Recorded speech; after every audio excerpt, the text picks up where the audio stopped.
Good morning! Happy graduation day! Hey!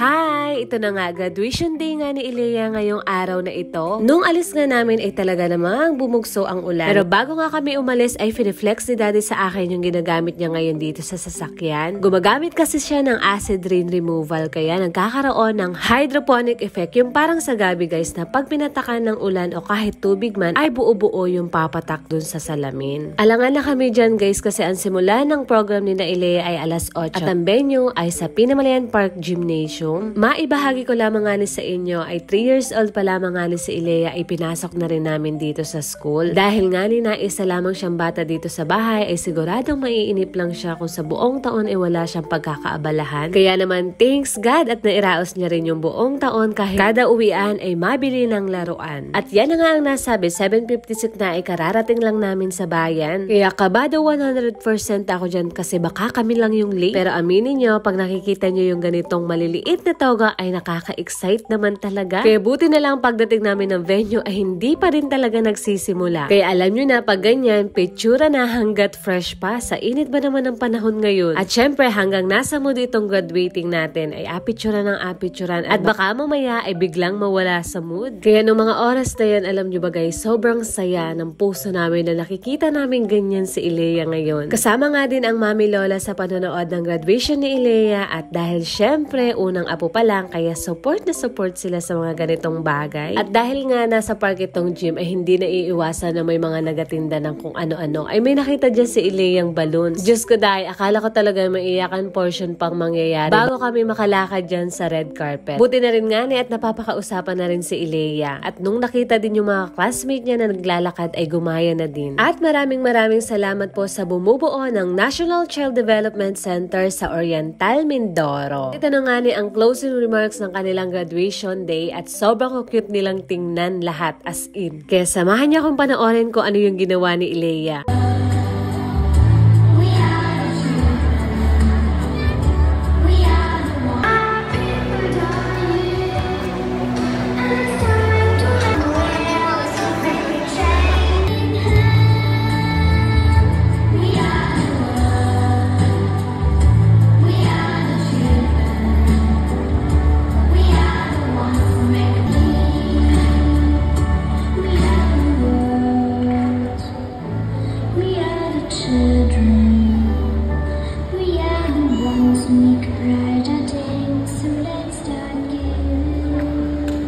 Once again, palapakan po natin ang National 11 AM na nga natapos itong graduation na Ilea at syempre pagkatapos ng ganito, kainan na. Maraming salamat po sa mga teachers ni Ilea at ito na nga ang hinihiling ni Ilea kanina pa. Dahil nga tanghalian na din guys ay iniisip namin kung maga-Jollibee ba. Dahil nga graduation talaga ngayong month na ito, siguradong puno ang Jollibee ngayon. Kaya tara, samahan nyo kaming kumain sa isa sa paborito naming cafe dito sa Oriental, Mindoro. At walang iba kundi dito sa Remedios Cafe. Kung hindi nyo pa nga guys na susubukan kumain dito as in subukan nyo na. Kasi halos lahat talaga ng pagkain dito kakaiba at masarap. Nandito rin nga yung aso nung may-ari ng cafe kaya hinayaan ko si Ilea na hawakan niya ito dahil nga sabik na sabik ito sa aso. Na-allergy kasi yan guys sa balahibo ay bukod nga ni sa poodle itong aso at hypoallergenic ay hinayaan ko na. Kaya ayan, tuwang-tuwa ang bata. Nakakatuwa din si Ilea pag nakikita niyang nakatutok sa kanya yung camera as in gumagawa na siya ng iba't ibang pose. At hindi mo na rin nga ni kailangan pilitin para magaganyan. Tignan nyo, sobrang cute. At pag inabot naman to ng gustong maglambing ay ganito.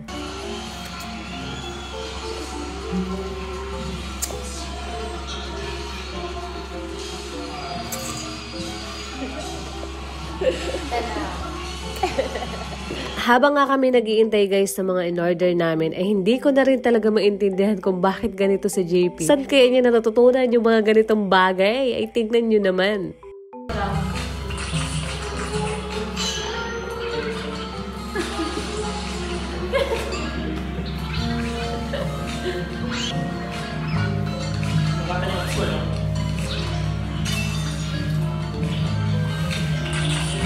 O diba guys, pag hindi pa naman sumakit ang tiyan mo sa katatawa kay JP, lahat nga ng order namin dito ay yung talagang lagi namin kinakain sa tuwing mapapakain kami dito sa cafe. Lalong-lalo na tong beef shawarma nila hindi talaga mawawala, pati na din itong buffalo chicken nila. As in guys, may kebab din at ang pinakamasarap na drinks dito sa Pinamalayan, itong calamansi basil, promise. Lasan-lasa mo talaga na sobrang fresh ng mga ingredients na ginamit dito sa shake na to. At no artificial flavor guys. Katapos nga ng kainan ay ito na yung naging treat kay Ilea at mabili nga ni ng laruan. Mas bet kasi nito yung mabili ka talaga doon sa mismong store. Tawang-tawa kami dito kasi guys, alam nyo yung Uno cards may dos na pala. So kailan kayo malabas yung tres?